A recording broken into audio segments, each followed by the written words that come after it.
Bueno,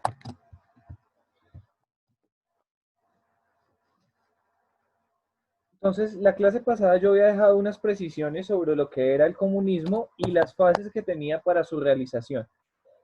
Eh, Se parece muchísimo al anarquismo en la medida en que la promesa de ambos, o la base sobre la que ambos están, el supuesto fundante para ellos, es que se quiere abolir toda forma de autoridad que recae sobre los hombres.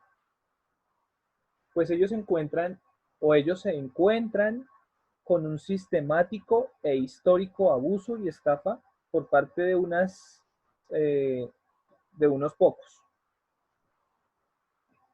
Ellos dirán que no es cuestión de que unos buenos hombres lleguen a gobernar algún día en una buena república, en un gobierno ideal en donde los hombres van a ser buenos, porque ellos dicen que justamente es la idea de gobernar sobre otros, de tener autoridad sobre los demás, de que alguien tenga poder y de que alguien no lo tenga. Esa sola situación es lo que para ellos contamina al hombre. Esa aspiración de querer llegar a un poder que existe porque los hombres configuran, es lo que hace que los hombres entre sí se disputen y se desarrollen todo tipo de conflictos. ¿Se entiende esa idea que acabo de entregarles, chicos? Lo pongo de esta manera. Ustedes han visto una película que se llama Batman, cuando él pelea contra un villano que se llama Bane, uno calvito que es una mascarilla. Creo que sí, pero no me acuerdo bien. Yo no. Paula, ¿no? Bueno, la situación que plantea la película es que Bane es un hombre que llega a hacer la justicia por su propia cuenta y quiere acabar en la ciudad con todo lo que era referente de justicia, con todas las autoridades políticas, con todo el orden económico existente, y empieza Bane, el villano, a librar un juicio contra todos los hombres afamados de la ciudad por los crímenes que han podido cometer. Esta película plantea un escenario catastrófico del anarquismo y es suponer que el anarquismo busca llegar a destruir a los hombres que gobiernan en una sociedad para imponer forzosamente la idea de el anarquismo como forma de convivencia. Lo que estoy tratando de decir es que hay un uso muy coloquial del término anarquismo o del término anarquía. Ar, ar, ar, arquia tiene que ver con el asunto de poder y an es el prefijo, tiene que ver con sin poder, daría esa traducción. La, la, la, y quiero marcar énfasis en esto. Lo que el anarquismo persigue es desaparecer o difuminar toda idea de poder existente entre los hombres. El poder, la existencia del poder hace que los hombres compitan y disputan entre sí por el poder. Pero ¿para qué los hombres disputan por el poder? Para controlar a los demás. Para controlar a los demás. El anarquismo dice, lo que tenemos que acabar es eso, la raíz no es el hombre, el mal no es el hombre, no tenemos que acabar con el hombre.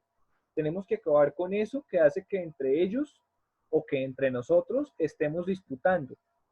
Y eso que estamos disputando es la posibilidad de que otro quiera hacer con nosotros lo que le parece.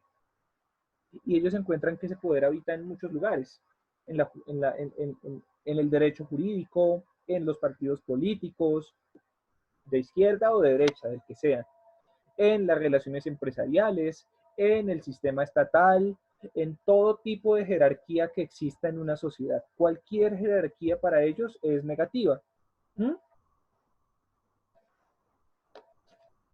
Allí se parece un poco al comunismo, a que se predica la idea de la existencia de una sociedad sin clases.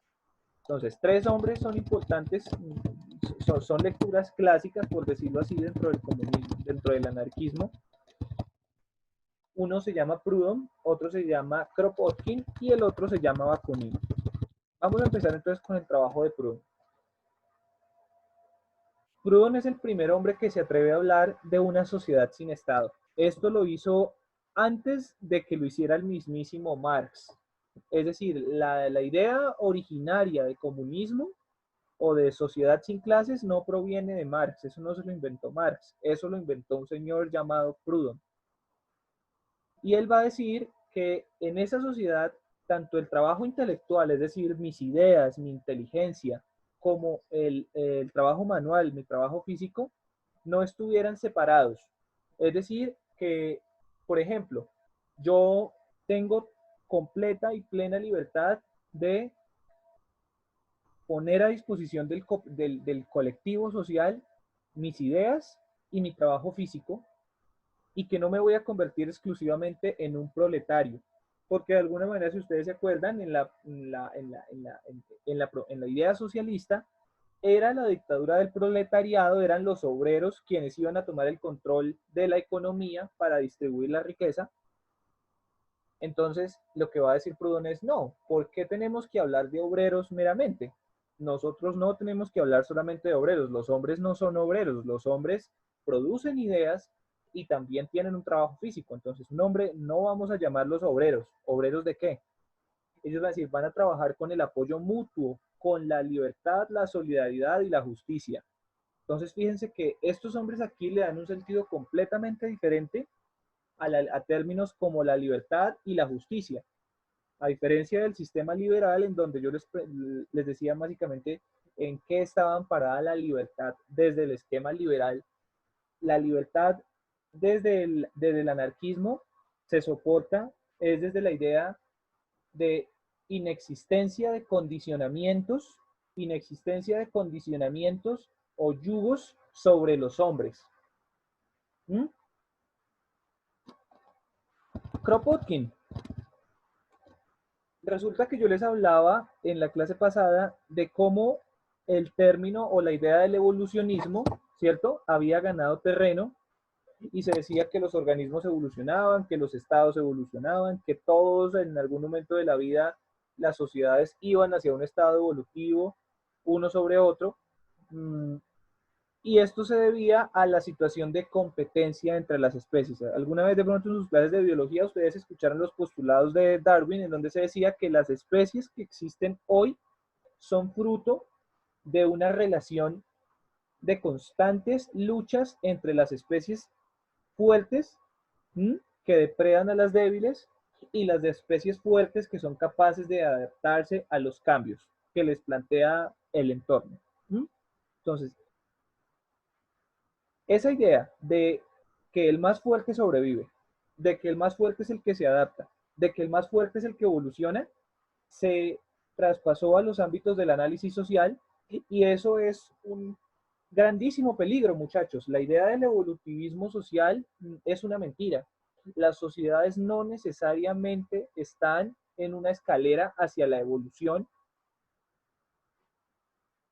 Una sociedad, por ejemplo, como la británica, que era capitalista porque desarrolló el sistema bancario, desarrolló la revolución industrial, desarrolló la separación de poderes, desarrolló una carta constitucional antes que otro país. Era también una sociedad esclavista. Entonces, alguien que analice la sociedad británica podría decir, sí, es una sociedad que evolucionó, pero se estrella con que sigue siendo esclavista. Al día de hoy, por ejemplo, no podemos decir que las sociedades siguen siendo evolucionistas cuando hay muchos derechos que se niegan y hay derechos a los que se les está cortando la factura, a los que se les está cortando la financiación. Entonces, la idea de que las sociedades evolucionan y evolucionan más fuerte no es otra cosa que un dogma ideológico, es simplemente una teoría. El señor Kropotkin también hace estudios en biología y en geografía, y él va a decir, realmente la tesis de nuestro amigo Charles Darwin es equivocada. Lo que hizo que los organismos y las especies sobrevivieran no es la competencia, sino la cooperación. ¿Cómo es posible que hombres de 30 kilos lograran derribar a mamuts de 600, 800, 900 kilos, de 2 toneladas? ¿Cómo es posible que especies de roedores sobrevivieran por encima de especies de grandes mamíferos que depredaban, que eran carnívoros? Entonces lo que él va a decir es que las sociedades que ninguna especie ha podido subsistir si no es por relaciones de cooperación entre ellas, de un cierto sentido de mutualismo entre especies que sean diferentes también. Y si esto se traspasa al análisis social, también en nuestras sociedades, fíjense que nosotros fundamos nuestras lecturas de la realidad en la siguiente hipótesis.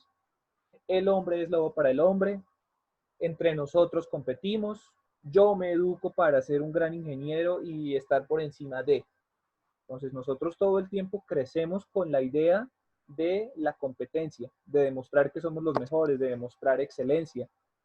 Pero las ideas de cooperación y de solidaridad no son precisamente cánones que rigen nuestra acción o que rigen a nuestras sociedades. Siempre buscamos el primer lugar y el triunfar, pero muy pocas veces el cooperar se configura como una victoria. A la hora de hacer trabajos, los chicos muchas veces prefieren trabajos individuales a trabajos grupales. Y en los trabajos individuales es mucho más fácil trabajar siempre, precisamente porque pueden potenciar todas las capacidades individuales que tienen. Pero a la hora de trabajar en equipo, y esto nos pasa en todos los ámbitos, no solamente en el escolar, el trabajo en equipo exige otro tipo de habilidades que definitivamente sí demuestran que la solidaridad es algo que se tiene que desarrollar y que se tiene que aprender y que se tiene que ejercitar.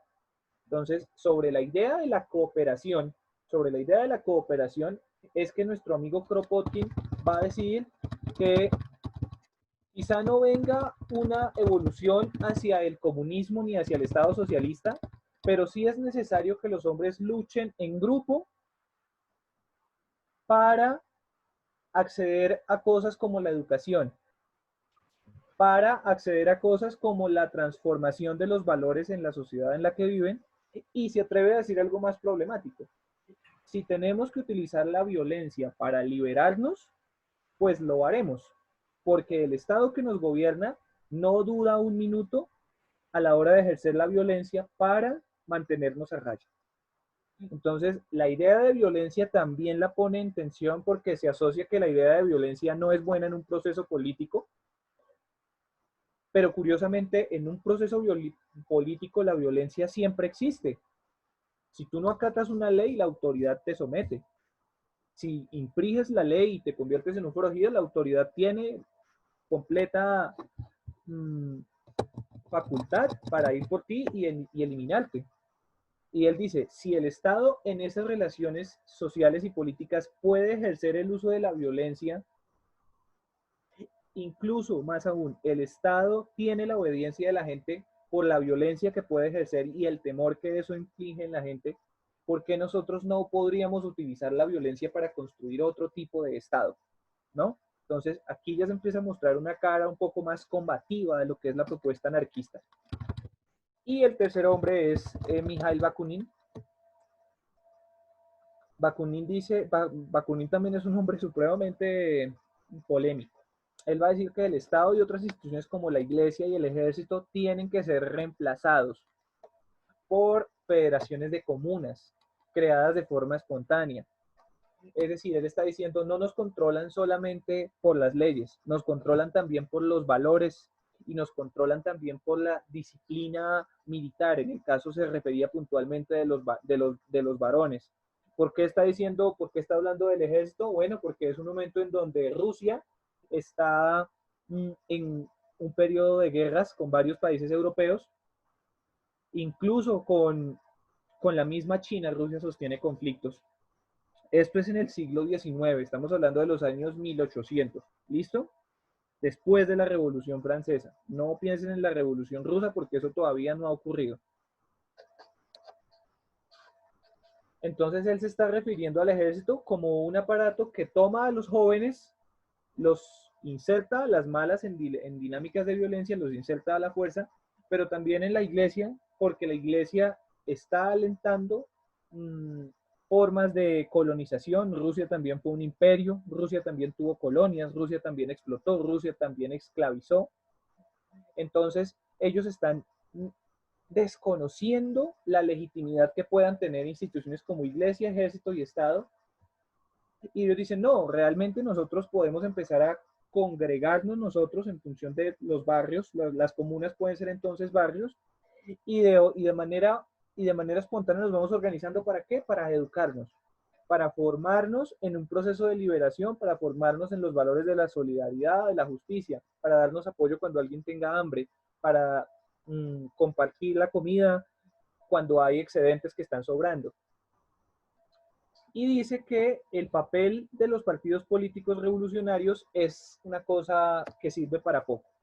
Este hombre va a tener una gran riña con el señor Carlos Marx y con las vertientes del comunismo y el socialismo, porque la forma en la que los partidos socialistas buscan el poder del Estado es mostrarse los partidos socialistas o los partidos de izquierda como los partidos buenos, como los partidos que quieren a la gente, como los partidos revolucionarios, pero en muchos casos llegan al poder y lo único que se logra es una sustitución de poderes, porque estos partidos siguen ejerciendo dinámicas de autoridad, de jerarquía, de autoritarismo, de corrupción. Entonces, Bakunin dice, no, no, no, a mí partidos de izquierda o de derecha me dan exactamente igual. Eso, si son partidos políticos, no son revolucionarios. No son revolucionarios y no sirven para transformar nada, porque la gente va a seguir viviendo de votar por ellos. Ellos van a seguir representando a la gente y la gente no se va a poder representar a sí misma. Los partidos políticos impiden que la gente se organice por sí misma. Esta es la visión que ofrece Mikhail Bakunin. Entonces, aquí ya se encuentran algunas esquinas o algunas asperezas que permiten perfilar por qué este anarquismo, a pesar de que persigue unos fines muy similares a los del socialismo, dicen por ahí, se hablan, pero no se casan. Ahora, ¿por qué son diferentes anarquismo y comunismo? Básicamente, ambas corrientes tienen en común cosas como que son revolucionarios, que ambas tratan de situarse con las luchas que están librando los movimientos obreros y los movimientos incipientes en las ciudades que se han industrializado, en donde hay explotación en las fábricas. Es decir, ambos se delegan la medalla de representar a las clases bajas. La cuestión es que el comunismo planifica, presten atención a esto, el comunismo planifica una sociedad con una única clase social. Yo les había dicho esto ya, la proletaria, mediante un Estado fuerte que controle la economía y socialice los medios de producción. Entonces, en un momento, el comunismo, o más bien el socialismo particularmente, está diciendo, sí, es la clase proletaria la que va a organizar la revolución, y una vez organice la revolución, van a controlar la economía de manera que esa economía controlada por los obreros se va a encargar de garantizarles a todos la distribución de trabajo, la distribución de riqueza, la distribución de formas para que no pasen necesidades. Pero los anarquistas dicen, no, no, no, a mí no me interesa que vengan ningunos proletarios a darme lo que yo necesito. Nosotros por sí mismos, sin que nos gobierne nadie, podemos cooperar, podemos compartir trabajo, podemos intercambiar labores y no necesitamos que nadie venga acá en nombre de ninguna revolución a decir que va a gobernar, porque nosotros lo que queremos acabar es de facto, es con el poder, ya sea de izquierda o sea de derecha. Entonces son radicales y son sinceros en esto. El poder y la jerarquía, con ellos no va. Eso es anarquismo. Anarquismo no es desorden, anarquismo no es caos, anarquismo no es que todo el mundo hace lo que se le da la gana, no. La gente se ha encargado, y sobre todo la iglesia, porque si hay un cuerpo ideológico que ha tenido una rivalidad muy fuerte con la iglesia, es el anarquismo, porque el anarquismo no reconoce ni siquiera el poder de Dios, no reconoce ni siquiera el poder de la iglesia o de los valores como la nobleza y la gentileza que se predican en la iglesia. Entonces la iglesia ha hostilizado mucho y ha convertido en algo maniqueo al anarquismo, al decir que es malo. Y más bien el anarquismo profesa estos valores: libertad, igualdad y solidaridad. Los voy a explicar aquí rápidamente. Libertad, ¿por qué? Porque considera libertad porque dice que una sociedad autorregulada, es decir, en donde los hombres se autorregulan sin que nadie los regule, permite que los hombres desplieguen toda la compasión y toda la bondad que tienen. Somos libres cuando no hay nadie que nos invite a ser buenos o a ser malos. Somos libres cuando tenemos la capacidad de decidir qué ser. Y cuando tenemos toda la capacidad de decidir qué ser, es muy probable que nosotros actuemos en función del bien. Es libre porque no existen jerarquías. Y entonces eso hace que las relaciones de igualdad se posibiliten más. Entonces, ni el profesor vale más que el médico, ni el médico vale más que el policía, ni el abogado vale más que el albañil. No, no, porque esas jerarquías se rompen también. Entonces, habrá una igualdad y eso permitirá el respeto entre las demás personas. Segunda, igualdad. Somos iguales en la medida en que todos podemos ser solidarios y generosos por naturaleza. Desde ahí parte la idea de igualdad, en que todos podemos ser buenos. Y el principio de solidaridad parte de la idea de que es la cooperación y no la competencia lo que puede dirigir nuestra sociedad. Así como se demostró que las especies, la teoría de la evolución de las especies no sea tanto por lucha, sino más por asociación y mutualismo, las sociedades humanas se ahorrarían mucho si dejan de tener guerras, si dejan de tener discriminaciones por raza, por sexo, por clase, por credo, ¿cierto? Y más bien deciden cooperar. Y ese proyecto de cooperar es alguna cosa muy, muy, muy similar al cristianismo: dar al que tiene necesidad, ayudar al huérfano, ayudar a la viuda, preocuparse por el prójimo. Y digo yo, y esto ya de manera muy personal, que si hay algo en la vida que es cercano al cristianismo, es el anarquismo, aunque la gente trate de decir que no. Listo, la cooperación será lo que nos organice, no se necesita ninguna dirigencia externa. Entonces, fíjense ustedes, el canon rector es esta palabrita: cooperación. Cooperación. Pregúntese entonces por qué a nosotros como sociedad nos cuesta tanto cooperar. Piense que nosotros cuando cooperamos decimos: hice una buena obra, hice una buena acción, hice una obra de misericordia. Pero muchas veces esa cooperación la hacemos desde la verticalidad, es decir, yo te doy, yo te auxilié, y no lo hacemos más por lástima que por pura sensación, que por el bienestar o por el placer, la sensación placentera de ayudar. Entonces siempre hay una posición de privilegio por parte de quien ayuda y una posición de sometimiento por parte de quien es ayudado. Y eso no es cooperación, eso es, ¿qué vamos a decir?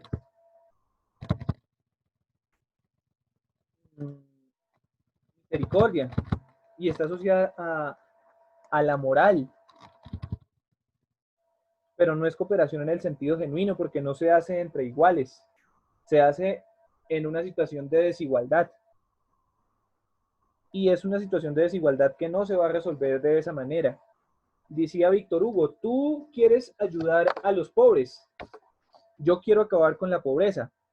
Entonces, la diferencia de igualdad en ambas situaciones es colosal, porque quien ayuda desde la desigualdad simplemente resuelve un instante, equipara momentáneamente, pero quien lucha desde la igualdad, quien ayuda desde la igualdad, o quien lucha para la igualdad más bien, está resolviendo un trazado continuo para que nunca más se reproduzca la desigualdad. No se necesita ninguna dirigencia externa. Entonces no necesitamos un tercer actor o alguien de afuera que venga a decirnos que tenemos que cooperar o que tenemos que ayudar, porque van a ser valores adquiridos y valores en los que nos vamos a formar.